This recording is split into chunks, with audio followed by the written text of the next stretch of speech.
Why Reconstruction and why now? Well, Reconstruction was the period immediately following the Civil War between 1865 and 1877, when black people experienced more freedom and more rights than at any other time in American history.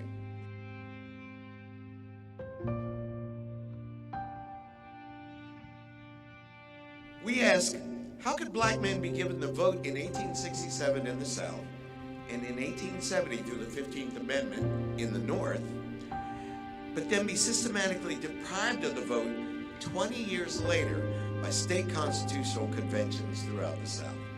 How could America fight our costliest war in history, a war that cost 750,000 lives, yet see Jim Crow established as the law of the land by the Supreme Court of the United States in 1896, effectively creating a de facto apartheid state just 31 years after the end of the Civil War? The Constitution was rewritten to establish birthright citizenship, equality before the law regardless of race, and the right to vote for black men. Yet the period is little known and for many decades was widely misunderstood because of a racist propaganda campaign that was designed to show that when black men, and only men could vote, when black men ran those state legislatures in the South, they were somehow venal and incompetent and corrupt, and they weren't. The central issues to Reconstruction: who gets to be an American? Who has the right to be a citizen? Who has the right to vote? Voter suppression, terrorist violence, the relationship between economic and political democracy. Those issues continue to roil our society and politics today, making an understanding of Reconstruction even more vital.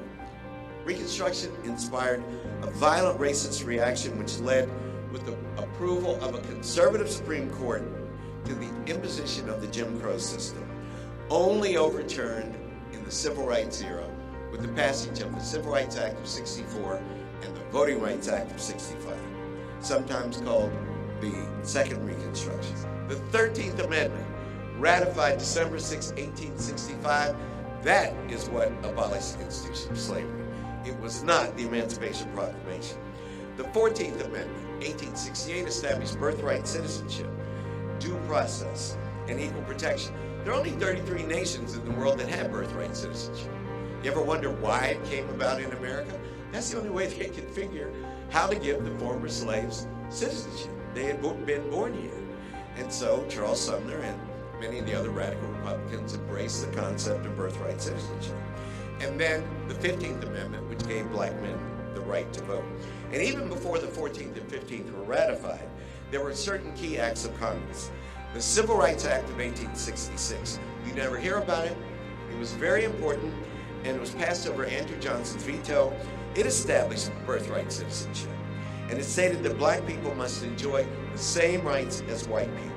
It also granted federal officials the authority to prosecute anyone who violated that law. And the Civil Rights Act of 1866 remains on the books today. Congress passed 4 Reconstruction Acts between 1867 and 1868 over Johnson's veto, and the Reconstruction Acts carved the defeated Confederate states into 5 military districts and required them to hold elections for new constitutional conventions, which wouldn't be legitimate unless black men were given the right to vote. And all of these former Confederate states also had to ratify the 14th Amendment. And keep this is one of the biggest surprises, Mr. President. Black men, former slaves in the Confederacy, got the right to vote in the summer of 1867 because of the Reconstruction laws. And think about it, 90% of the black community lived in the South because of slavery. 10% lived in the North. And 99.9% of those black people who were former slaves were illiterate because it was illegal to teach slaves to read and write, as we all know. So the first Freedom Summer was the summer of 1867. They did a massive voter registration campaign throughout the South. And guess what? 80% of those black men, former slaves in the former Confederacy, 80% registered to vote. We can't even imagine that today. 80%. And in 1868, you know what they did? They voted. They elected Ulysses S. Grant president of the United States. Grant won the Electoral College overwhelmingly, but he won the popular vote by 300,000 votes. 500,000 black men voted for Ulysses S. Grant. Black men had elected a president of the United States. And we tend to forget the South was a mini black republic. South Carolina, Mississippi, and Louisiana were majority black states. South Carolina, Mississippi, and Louisiana were majority black.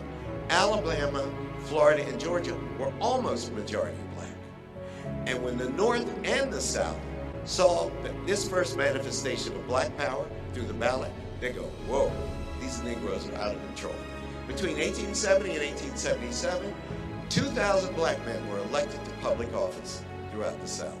2,000 at every level, municipal, state, federal. 16 congressmen, including 2 senators. And by 1901, there were a total of 20 black representatives and 2 senators in Congress. But the last Reconstruction congressman, George Henry White, was kicked out of Congress in 1901 because by this time, starting in 1877, with the Hayes-Stillman Compromise, the gains of Reconstruction were rolled back. And that hit its stride starting in 1890 with state constitutional conventions in the former South, starting in Mississippi. They couldn't undo the 13th, 14th, and 15th Amendments, but they could, without mentioning race, they could create new constitutions that suppressed the black vote. And they did it through poll taxes, literacy tests, and comprehension tests. And to show you how successful that was, in 1898, there were 130,000 black men registered to vote in the state of Louisiana. After they passed their new state constitution, by 1904, that number, 130,000 black men, had been reduced precisely to 1,342 black men who could vote in the state of Louisiana. And then there was a massive propaganda campaign led by the United Daughters of the Confederacy. And the genius was a woman named Mildred Lewis Rutherford, who was the Historian General of the United Daughters of the Confederacy. And she published a book in 1894 called The Measuring Rod, which was sent to every library in America and everybody who was teaching American history. I made my graduate students at Harvard read this book in my seminar. They couldn't believe it. There were 20 principles, and every librarian and every teacher was supposed to look at these 20 principles and decide whether a history of the Civil War satisfied these principles. You know what was on this list of guidelines? I'll read you 3. Reject a book that says the South fought the Civil War to hold on to her slaves. Reject a book that speaks of the slaveholder of the South as cruel and unjust. Reject a book that glorifies Abraham Lincoln. Reject a book that vilifies Jefferson Davis. Her common core was the lost cause. And that effort led to the construction of so many of the Confederate monuments that we see today. The rollback of Reconstruction lasted far longer than Reconstruction itself, and it continues to this day. Today's rollback is part of the reaction to the election of Barack Obama as our first black president. His 8 years at the White House stirred up massive racial resentment, as we saw with Donald Trump's campaign and presidency, which capitalized on white racial fear.